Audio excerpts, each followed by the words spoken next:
नमस्कार, मैं रवीश कुमार। शेख हसीना ने बांग्लादेश के प्रधानमंत्री के पद से इस्तीफा दे दिया है और देश छोड़कर भाग गई हैं। ढाका में उनकी पार्टी अवामी लीग के मुख्यालय को जनता ने जला दिया है। ढाका की सड़कों पर नारे लग रहे हैं, छी छी हसीना, शर्म करो, शर्म करो।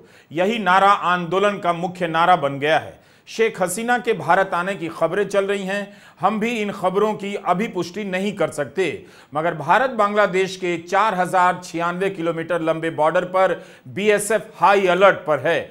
2009 से शेख हसीना की पार्टी अवामी लीग सत्ता में है और हसीना प्रधानमंत्री के पद पर थीं।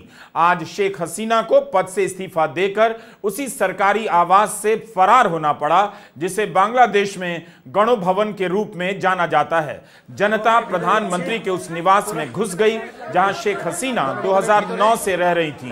गणो भवन पर जनता का कब्जा हो गया है। सरकारी टीवी चैनल में जनता घुस गई है। यहां तक कि बांग्लादेश के निर्माता और हसीना के पिता शेख मुजीबुर रहमान की मूर्तियां भी तोड़ी जा रही हैं। शेख मुजीबुर रहमान को बंगबंधु कहा जाता है। आज बांग्लादेश अपने ही राष्ट्रपिता की मूर्तियों पर चप्पलें फेंक रहा है।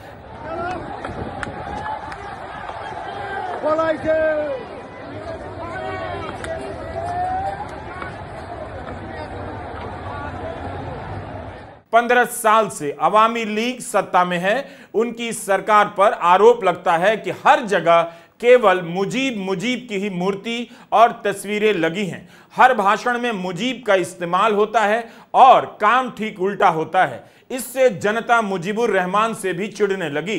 खुद को शेख हसीना मुजीब का अनुयायी बताती थीं और जनता को गद्दार कहने लगी, रजाकार। इससे लोगों में गुस्सा और भड़का। बांग्लादेश का यह प्रदर्शन जेन जी का प्रदर्शन बताया जा रहा है, यानी वो पीढ़ी जो मिलेनियम से भी आगे की पीढ़ी है। बांग्लादेश को जानने वाले बता रहे हैं कि जेन जी ने इस आंदोलन का नेतृत्व किया। पुलिस की गोली से अपने दोस्तों की मौत ने उन्हें बागी बना दिया। इस तरह से मुजीब, जो स्वतंत्रता के नायक थे, वे सत्ता की क्रूरता के प्रतीक के रूप में देखे जाने लगे। शेख हसीना की नीतियों के कारण लोगों को लगा कि शेख हसीना नाम तो मुजीबुर रहमान का लेती हैं, मगर उनकी सरकार फासीवादी है, धूर दक्षिणपंथी हो चुकी है। लिहाजा शेख हसीना के प्रति उनका गुस्सा मुजीब के प्रति भी चढ़ने लगा। विदेशों में रहने वाले बांग्लादेश के नागरिक जश्न मना रहे हैं।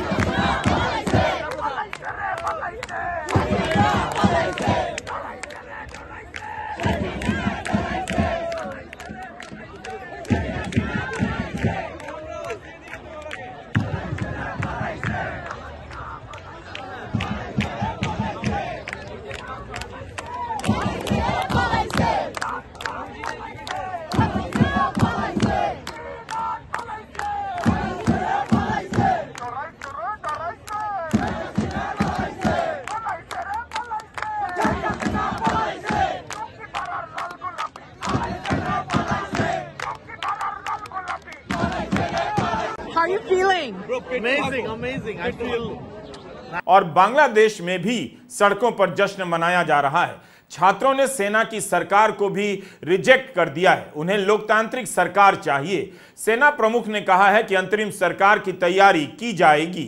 बांग्लादेश के टीवी चैनल दिखा रहे हैं कि लोग प्रधानमंत्री के आवास से कुर्सियां, सोफा सेट, अटैची, बैग वगैरह लेकर जा रहे हैं। घर के भीतर घुसे हैं। यह जामदानी साड़ी शेख हसीना की बताई जा रही है।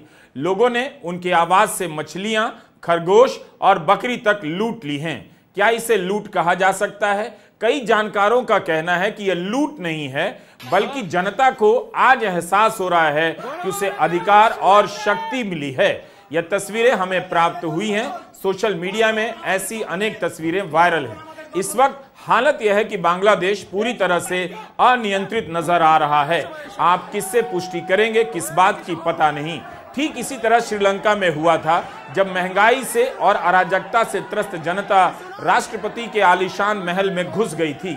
यकीन नहीं होता कि आरक्षण और नौकरी के मुद्दे को लेकर एक देश इतना उबल जाएगा और इतनी दूर तक निकल जाएगा, जिसकी आर्थिक तरक्की के आंकड़े चारों तरफ प्रदर्शित किए जा रहे थे। इस विद्रोह को किस रूप में देखा जाए, उन आंकड़ों को कैसे समझा जाए जो बांग्लादेश की तरक्की को शानदार बताया करते थे। ढाका की सड़कों पर लोगों का सैलाब उमड़ आया है। छात्रों का यह विजय जुलूस है जिसमें बड़ी संख्या में नागरिक भी शामिल हैं। जश्न मनाया जा रहा है, नारे लग रहे हैं, गलियों के भीतर भी लोगों का जुलूस निकल रहा है। कईयों के हाथों में बांग्लादेश का झंडा है। रविवार को असहयोग आंदोलन का ऐलान किया गया था, लेकिन सत्ताधारी आवामी लीग और प्रदर्शनकारी कई जगहों पर भिड़ गए। 90 से अधिक लोग मारे गए, जिनमें 14 पुलिस वाले हैं। प्रदर्शनकारियों की भीड़ सिराजगंज के थाने में घुस गई और 13 पुलिस वालों को मार दिया। शेख हसीना की पार्टी आवामी लीग के 19 नेता मारे गए हैं। रंगपुर और सिराजगंज में अल्पसंख्यक समुदाय पर भी हमला हुआ। पुलिस की गोली से मरने वालों की संख्या 1000 तक बताई जाती है। छात्रों का कहना है कि कई 100 की संख्या में छात्रों को मारा गया है। 1 महीने से बांग्लादेश में आरक्षण को लेकर गुस्सा बढ़ता जा रहा था। हालात यहां तक पहुंच गया कि शेख हसीना को वो कुर्सी छोड़ देनी पड़ी जिस पर वो 2009 से बैठी थी। तख्ता पलट का जुनून पैदा हो ही जाता है वहां ज्यादा, जहां पर कई दशक से एक ही नेता सत्ता के केंद्र में होता है और वह सारी शक्तियां अपने आसपास समेट लेता है, रखता है और जनता को अधिकार विहीन बना देता है। प्रधानमंत्री या राष्ट्रपति के पद पर वह कई वर्षों से बैठकर अपने आप को जनता से ऊपर समझने लग जाता है। बांग्लादेश में अवामी लीग लगातार चुनावों में जीतती आ रही थी। प्रशासन से लेकर पड़ोसी देशों से उसके संबंध बेहतर थे। फिर अचानक क्या हुआ कि जनता सड़कों पर आई और शेख हसीना के खिलाफ जन विद्रोह उमड़ पड़ा। बांग्लादेश की सड़कों पर इस तरह का जो माहौल देखा जा रहा है वह पहले कभी नहीं देखा गया। हालांकि यहां राजनीतिक आंदोलन समय समय पर होते रहे हैं, फिर भी शेख हसीना ने अपना नियंत्रण कभी नहीं खोया। इस बार ऐसा क्या हुआ? इसलिए शेख हसीना का इस्तीफा देना, देश छोड़कर भागना सामान्य घटना नहीं है। लेकिन जिस तरह से बांग्लादेश में आरक्षण विरोधी आंदोलन आकार ले रहा था, उससे लगने लगा था कि अब सरकार के लिए खुद को बचाना संभव नहीं, खासकर तब जब छात्रों पर गोलियां चल गईं। यह भी एक सबक है इस आंदोलन का कि फेसबुक, व्हाट्सएप, यूट्यूब और इंटरनेट बंद करने से जनता को आप नहीं रोक सकते, उसकी आवाज, उसकी बेचैनियों को आप नहीं रोक सकते। जनता को जिस दिन आना होता है वह आ जाती है, इंटरनेट के बंद होने के बाद भी। सारी पुलिस और सारी सेना की तैनाती धरी रह जाती है। शेख हसीना को इस्तीफा देना पड़ा। ढाका के सारे रास्ते बंद कर दिए गए थे, तब भी जनता भीतर तक आ गई। पूरे बांग्लादेश में 3 दिनों के लिए राष्ट्रव्यापी कर्फ्यू लगा था, तब भी जनता ढाका में घुस गई। प्रधानमंत्री का सरकारी निवास गणो भवन कहा जाता है। इस निवास तक लोग पहुंच ना पाए, 3-3 किलोमीटर तक के रास्तों को सुरक्षा इंतजामों से जाम कर दिया गया था। इसके बाद भी हालात बेकाबू होते चले गए। शेख हसीना को पद से इस्तीफा देकर गणो भवन छोड़ना पड़ा और जनता उनके सरकारी आवास में घुस गई। शुरुआत में यह आंदोलन शांत नजर आ रहा था। छात्रों का विरोध आरक्षण नीति तक ही सीमित नजर आ रहा था, लेकिन 12 जुलाई को शेख हसीना ने प्रेस कॉन्फ्रेंस की। छात्रों और प्रदर्शनकारियों को रजाकार कह दिया। रजाकार बांग्लादेश में गद्दारों को कहा जाता है। रजाकार उन्हें कहा जाता है जो बांग्लादेश की आजादी में मुजीबुर रहमान के साथ नहीं थे, स्वतंत्रता के साथ नहीं थे, पाकिस्तान के समर्थन में थे। उनके इस बयान से भयंकर आक्रोश फैल गया। जवाब में सरकार की ओर से दमनकारी नीतियों का इस्तेमाल हुआ और हिंसात्मक कार्रवाई की गई प्रदर्शन को रोकने के लिए, जिसमें करीब 100 लोगों के मरने की खबरें हैं। छात्रों का कहना है मरने वालों की संख्या इससे भी ज्यादा है। अनाधिकारिक रूप से कहा जा रहा है कि 1000 से अधिक लोग सरकार की कार्रवाई में मारे गए हैं। प्रदर्शन के बढ़ने के बाद पूरे देश में इंटरनेट बंद कर दिया गया। यह भी अपने आप में एक दुर्लभ घटना थी। बीते रविवार को जब बांग्लादेश में प्रदर्शन हिंसक हुआ, तब भी शेख हसीना छात्रों को आतंकवादी, रजाकार यानी गद्दार कहती जा रही थी। आज वे प्रधानमंत्री नहीं हैं, उन्हें कुर्सी छोड़नी पड़ी क्योंकि छात्रों ने नारा दिया था हसीना को इस्तीफा देना पड़ेगा, नई सरकार को जगह लेनी पड़ेगी और गोलीबारी की घटनाओं की जांच करनी पड़ेगी। तो बांग्लादेश के 2-3 सबक हैं। आप केवल आर्थिक तरक्की के नाम पर, खूबसूरत आंकड़ों के नाम पर ज्यादा दिनों तक शासन नहीं कर सकते। विपक्ष, जन आंदोलन और सोशल मीडिया को कंट्रोल कर आप जनता की आवाज हमेशा के लिए खत्म नहीं कर सकते और छात्रों की आवाज सुनने के बजाय उन्हें आतंकवादी या बात बात में पाकिस्तान समर्थक, गद्दार या रजाकार कहकर आप कुछ भी हासिल नहीं कर सकते हैं। शेख मुजीबुर रहमान ही बांग्लादेश में कोटा सिस्टम लेकर आए। जिन लोगों ने बांग्लादेश की आजादी में हिस्सा लिया उन्हें और उनके परिवारों को सरकारी नौकरी में 30% तक आरक्षण दिया गया। इसके अलावा भी पिछड़े इलाकों और महिलाओं के लिए 26% वहां आरक्षण है। मगर धीरे धीरे स्वतंत्रता सेनानियों के परिवारों के लिए आरक्षण बढ़ाया जाने लगा और स्वतंत्रता सेनानी के बच्चों को भी दिया जाने लगा। नौकरियां सिमटती चली गईं और आरक्षण आक्रोश का कारण बनता गया। लोगों के मन में यह बात बैठ गई कि सरकारी नौकरियां उन्हीं को दी जाती है जो सरकार के समर्थक हैं, अवामी लीग के समर्थक हैं, शेख हसीना के समर्थक हैं। इसलिए वे आरक्षण हटाने की मांग करने लग गए। छात्रों ने एंटी डिस्क्रिमिनेशन स्टूडेंट मूवमेंट एक प्लेटफॉर्म बना लिया। धीरे धीरे समाज के दूसरे तबके और संगठन भी इसमें शामिल होते चले गए। बांग्लादेश के समाजशास्त्री डॉक्टर शरीफ अस-सब्र का कहना है कि हाईकोर्ट के निर्णय का इस स्तर का विरोध पहले कभी नहीं हुआ। विरोध में हाईकोर्ट के निर्णय की तुरंत समीक्षा की मांग की गई। सरकार ने ऐसा कुछ भी नहीं किया। जबकि 2018 में प्रधानमंत्री शेख हसीना ने छात्र विरोध प्रदर्शन के बाद ऐलान कर दिया था कि कोटा खत्म किया जाएगा। उस समय इस निर्णय का व्यापक रूप से स्वागत किया गया था।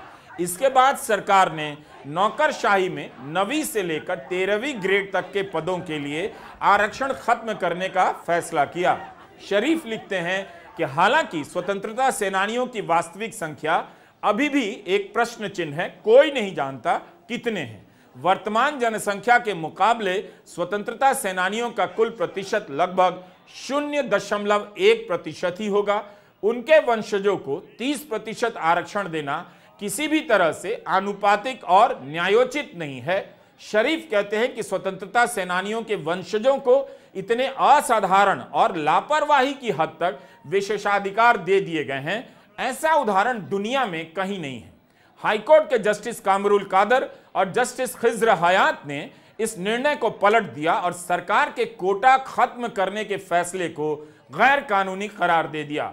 सुप्रीम कोर्ट ने हाईकोर्ट के इस निर्णय पर सुनवाई करने से मना कर दिया, जिससे नौकरियां रुक गईं और छात्रों में आक्रोश बढ़ गया। 21 जुलाई को सुप्रीम कोर्ट ने अधिकांश कोटा समाप्त कर दिया, तब जब छात्रों पर गोलियां चल गईं और आंदोलन बहुत बड़ा हो चुका था।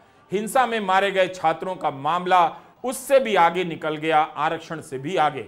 छात्र इसे लेकर हसीना के इस्तीफे की मांग करने लग गए। शनिवार को प्रदर्शनकारियों ने शेख हसीना की ओर से आए बातचीत के प्रस्ताव को ठुकरा दिया। शनिवार शाम को प्रदर्शनकारी छात्रों की ओर से आंदोलन का सबसे प्रमुख चेहरा 3 छात्र नाहिद सरसिज मामून ने रैली में अपने बयान को पढ़ते हुए कहा, छात्रों, अध्यापकों, कामगारों और मजदूरों से मिलकर बने विशाल जनसमूह मानता है कि इस सरकार के रहते आंदोलनकारियों के खिलाफ हुई हिंसा की निष्पक्ष जांच और कार्रवाई संभव नहीं है।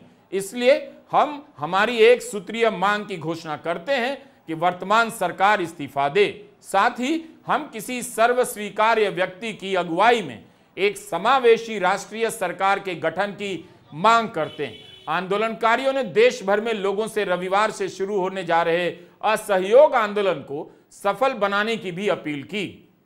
इससे पहले शेख हसीना ने माहौल को शांत करने के लिए अपने 3 सहयोगियों और अवामी लीग के नेताओं जहांगीर कबीर नानक, आलम हनीफ और AFM बहदुद्दीन नसीम को प्रदर्शनकारियों से बात करने की जिम्मेदारी दी।